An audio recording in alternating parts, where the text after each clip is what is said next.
In today's video, I'll show you how you'd be able to download and install Cursor AI Code Editor. So let's get started. So first is that you want to go into your browser, go into cursor.com. And from here, you can now proceed into downloading for Windows, or if you're not using Windows, you can click here on All Downloads. And then you should be able to see your operating system right here. So just choose one according to your device.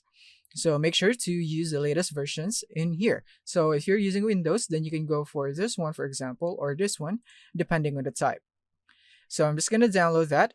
And then once it's downloaded right here, it should not take too long depending on your speed. All you have to do now is to open it. And from here is that I already have Cursor installed, so I wouldn't be able to install it again.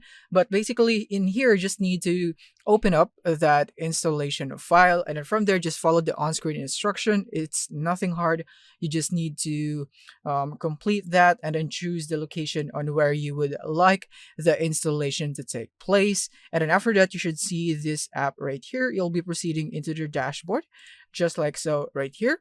And before you could proceed here, you would need to log in into your account. So just log in. So once you're logged in, you will now be prompted in here.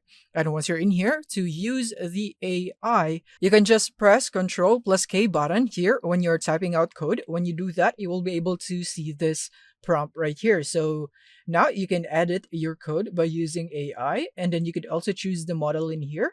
We have Claude, we have O3 from ChatGPT, we have Gemini, and we have GPT, DeepSeek, and so on. So you could use one of these models in here to edit your code. And additionally, you could also press Ctrl+L, and this would open up this one right here. You could also use this AI to help you in your code. So yeah, that's it for this video. Thank you for watching, and see you in the next one.